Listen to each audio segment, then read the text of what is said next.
Today, we're interviewing Jessica Viticines, an entrepreneur, an educator, and the director of Washington's Women's Business Center. Jessica's journey has taken her from growing up riding horses in Pasadena to becoming a teacher and to opening her own chai business in Seattle. After noticing how popular chai was in Santa Cruz, she had a simple idea. Seattle needed some more chai. And that idea became Mr. Spot's Chai House, a restaurant that she's run for 30 plus years. And now, Jessica uses her experience to help other women entrepreneurs navigate the challenges of starting and growing their own business. And in this conversation, she shares what she's learned from running a restaurant, navigating COVID, and ultimately becoming a leader in Washington's small business community. If you've ever wondered how different experiences can come together to shape an entrepreneurial journey, make sure to listen along. Alright, so just start by telling me a little bit about yourself and where you grew up and a little bit about your childhood. Yeah, hi. Thanks, Rashika. I'm Jessica Vitican-neisius, and I grew up in Pasadena, California, back in the 1970s, 1980s is when I was growing up. I went to Pasadena High School, go Bulldogs, I guess. I was never really too into the spirit thing, but it was kind of fun. Mhm. And I used to ride horses up in Eaton Canyon. When I was in high school, I did a lot of horse shows. I was a groom on Saturdays and a rider on Sundays. So I was working really hard in high school, usually 12-hour days at the barn on show days, sometimes 15 hours at the barn, and trailering horses all around Southern California for various horse shows. It was a lot of fun. Wow, that's really cool. So you went to UCSC, correct, for community studies. How did you know that you wanted to major in community studies in college? Right, that's a really good question. Initially, when I was a kid, my mom had a lot of friends at UC Santa Cruz, and we would drive up the California coast up Highway 1 in her 1959 Volkswagen bus. I just have some good memories and some scary memories of being on that lonely highway high above the ocean on those cliffs in an old car as a child. And then when I got older, I wanted to go overseas and study at the American University in Paris and do a year of foreign exchange in Italy. But Chernobyl happened, and my mom wouldn't let me go to Europe because she was worried I would suffer from radiation. And I was pretty mad about that, as you can imagine. So I ended up, instead of going overseas that first year after high school, because I'd put all my eggs in that basket, I ended up going to community college for a year. And found out, after being at community college for a year, that all the work I did in high school didn't matter anymore. None of the grades, my GPA, the SATs, none of it mattered. And I was kind of like, geez, that's not fair. I could have blown everything off. I could have just but I was a straight A student. That's not fair. And so while I was at community college there in Pasadena, I was researching universities because I was like, well, now I'm a sophomore transfer. So I applied to UC Berkeley, applied to UC Santa Cruz, and a couple others. I was at UC Santa Cruz and I was exploring majors because I was like, I'm not sure sociology is the best fit. And so community studies has a field study component. And I was really excited about that because I wanted to go overseas. I wanted to travel as part of my education, and community studies offered that as an opportunity. So I ended up doing a field study in New York City. I was 19 years old, didn't know a soul, got on a Greyhound bus from Pasadena, California, because it was during the summer break, and I went off to New York City on that bus, stopped in New Orleans for a couple of days, and I was 19 years old, and the drinking age in Louisiana at the time was 18, so that was a bit of an adventure. And then I got to New York City. It was like 4 o'clock in the morning, just after July 4th, and found my way to the room I was staying. It was a family friend. And then I did a field study at the Grosvenor Neighborhood House there in Manhattan, downtown Manhattan. And the community studies major is really cool because part of the field study is you become a participant observer. So you become part of a community and you observe the community while you're in the community and participating in the community, and you write down your observations. And I wrote my thesis for graduation based on the experience of living in New York City for 6 months on my own. It was the loneliest birthday. I turned 20 while I was out there, and it was so lonely. But I had a cake and I made the most of it. It was a great adventure. That's amazing. That's so fun. So is that like through what you learned in college and through, being in New York for a couple months alone? Did that influence you in your career and like did that help you make decisions that you didn't know you wanted to make? I would say, yeah, because it definitely influenced me as far as like knowing that I can just show up anywhere and make it happen. Mm-hmm. Showing up in New York City, not knowing a soul. I had my internship at the Grosvenor Neighborhood House there as the assistant to the director of the Learning Center.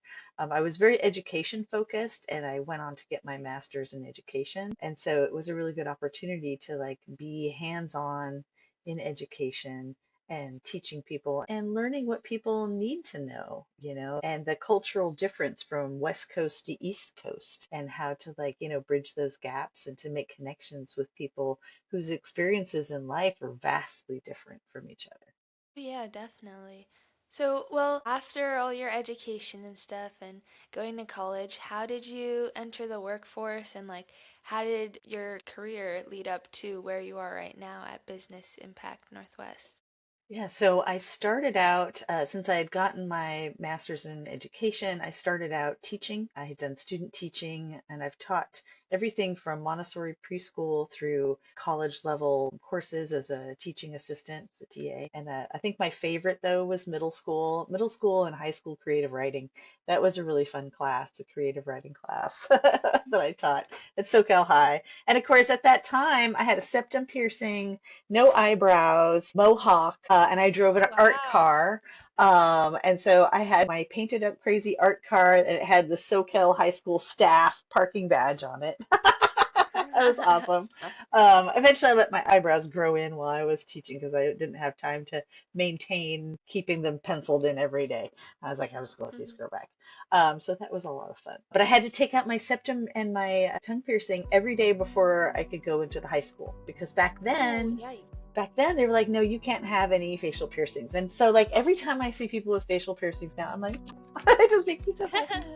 And so that teaching experience was instrumental. I went on to be the head teacher at Loving and Learning school age childcare. And the more I worked in education, the more I was like, I really kind of want to broaden my impact.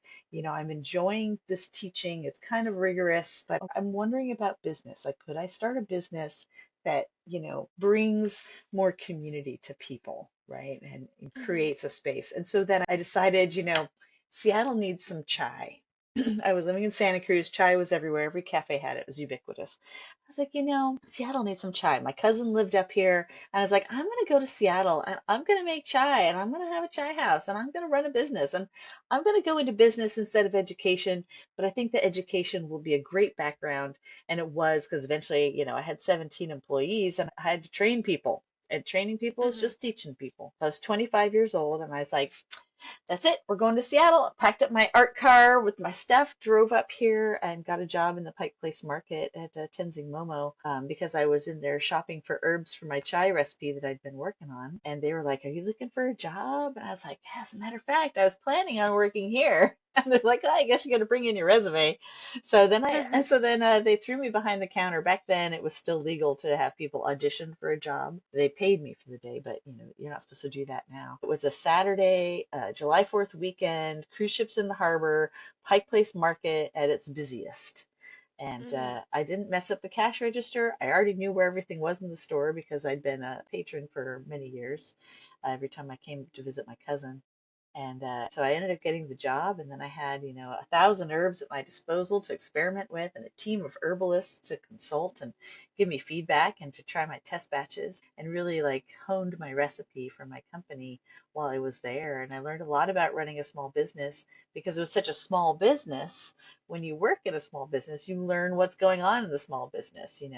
I wasn't privy to like the accounting and the HR side. That came later with my own business. But I started that job with the intention of starting a business. And then I did that business for 25 years. I had built a restaurant in Ballard, Mr. Spot's Chai House.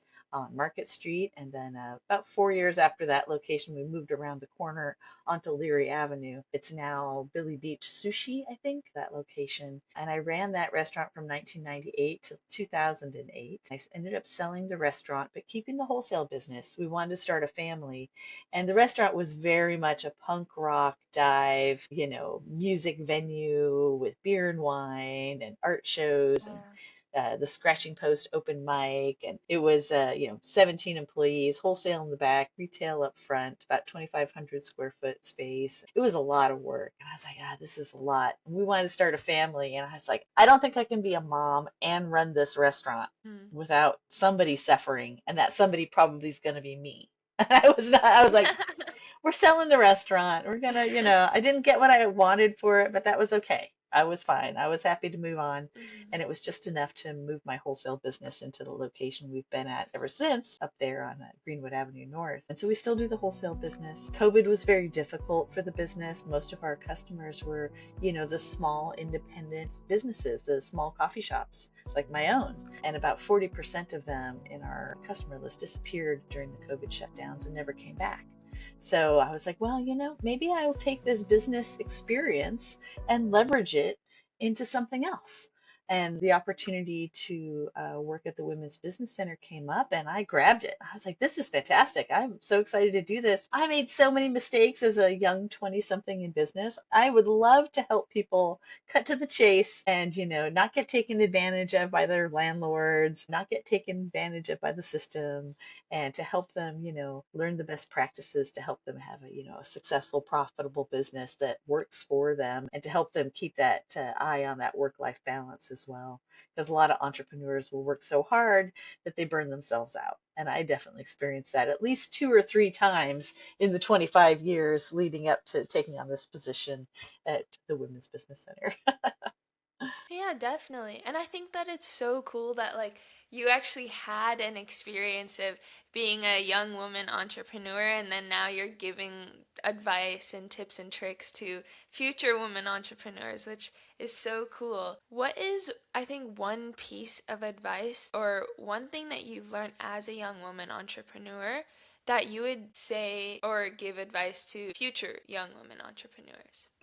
I would say, don't be afraid to do your research, right? You're going to want to do financial projections. You're going to want to think about, how much money can you really make doing this? And you're going to want to make sure that, you're getting the support you need around those financial projections and your market research, so that you can put yourself in the best possible position to meet your goals. And part of meeting your goals is even knowing what kind of goals you need to meet, right? And so that's where those projections come into play. I spent a lot of time crunching numbers, but I could have spent more, right? I would say, everything from the rent to the utilities to the cost of goods, to the cost of labor. Be really aware of what those costs are, and don't be afraid to charge what you're worth. Don't be afraid to charge what you need to charge. If you're not able to get the sales you need, is your price too high? Then maybe you need to look at how you can trim the expenses so that you could lower that price. But generally speaking, you know, small business, you're too small to negotiate on price. You don't have the margins. It's too close, right? So don't be afraid to charge what you're worth, and research all of the aspects of what you're doing thoroughly before you make that leap. But it's fun to make that leap. And that's good advice in hindsight, because at the time when I started the company, I had a fistful of credit cards, and the plan was, if this doesn't work out, I'll just take out the cash advance and move to South America. So thankfully it worked out, and I didn't have to do that, because I don't know, that would have been pretty messy. But is one of the benefits of being young is that you're just like, whatever, we can fail and try again. It's fine. Right, yeah. And And in don't your be afraid of it. defense, your brain wasn't fully developed yet, so. I know, but it was just like, it was a little reckless. I would say I was definitely pretty reckless when I started my company. I was like, well, if it doesn't work out, I'm out of here. You know? So Thankfully it maybe worked out. another piece of advice is, Yeah, yeah, maybe have a yeah. backup plan. But maybe one that's not quite, doesn't involve leaving the country. reckon torching your credit and leaving the country. Yeah, I don't know why I thought that that was a good idea, but what are you gonna do? It's a good story now. That's really funny. But I think that it's so important that you bring up finances, especially because something that I read literally just last week was that 88% of women who own small businesses don't really know how to manage their finances. And whether that's through like just how they were brought up, traditionally speaking, that, at least in my family, I know a lot of other families that like the man owns the finances and they manage the finances in their family. So when you're a woman and you own a business, it might be hard to learn how to manage finances, and a lot of women just put that off. So, is that something that you have ran into as teaching, women and small business owners? And what's tips for that? And like, how would you recommend going about that?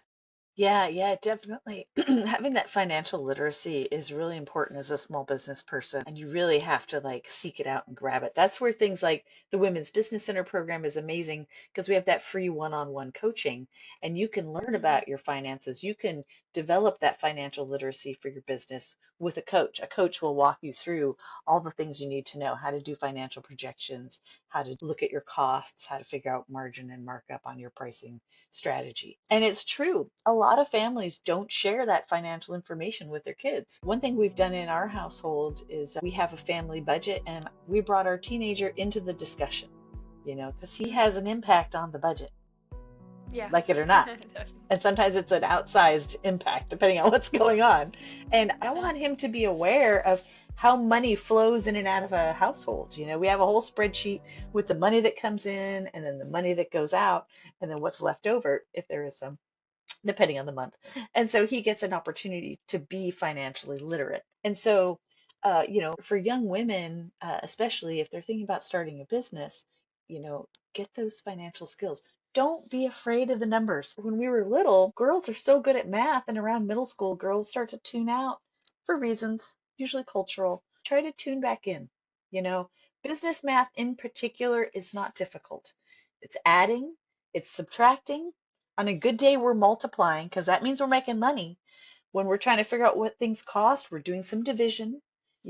Occasionally there'll be percentages, those are helpful, and there'll be, some ratios now and then. But those are mostly just for like banking situations. So it's not hard math.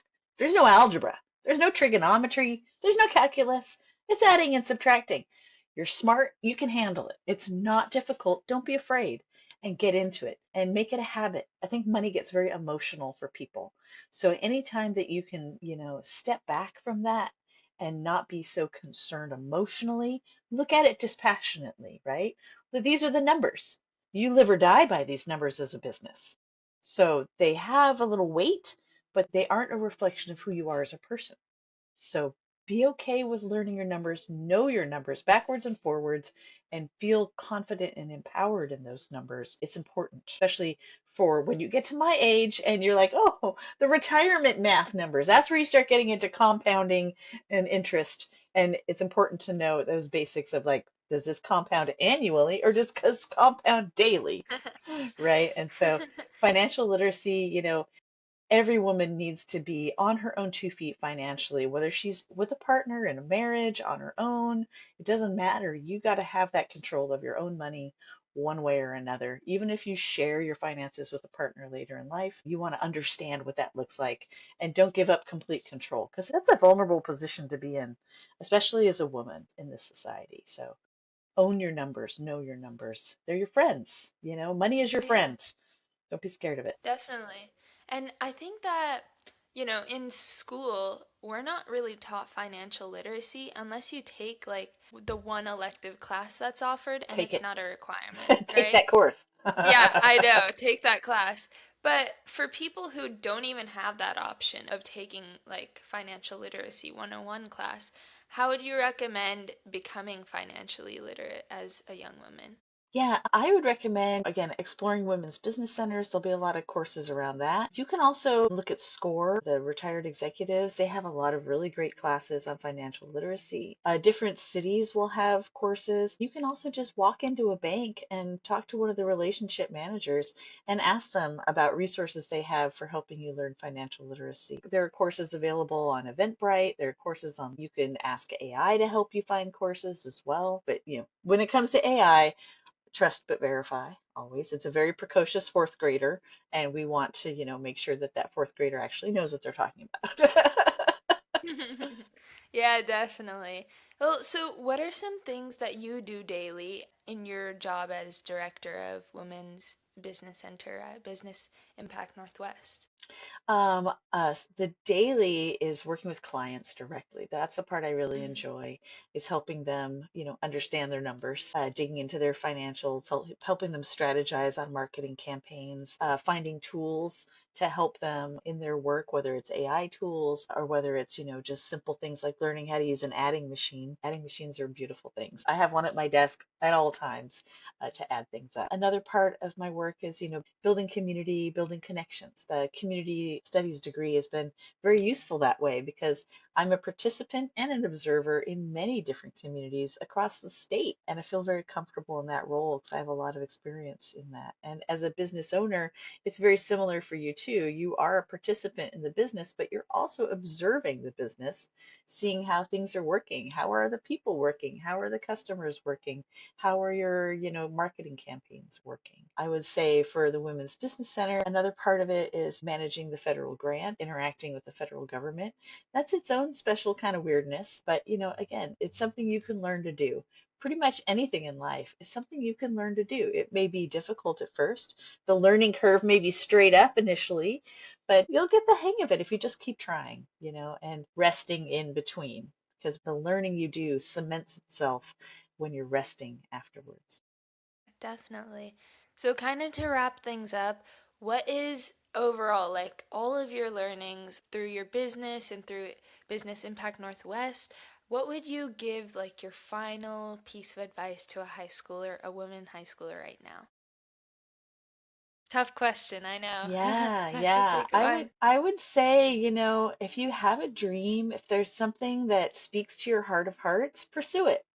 Absolutely. Mhm. I know it's cliche, follow your dreams and the money will appear. The money part, is that what really matters? I mean, the thing is, you have to have enough money to survive. It's the energy exchange that we all make, here on this planet to, get the things we need, like food and housing and things.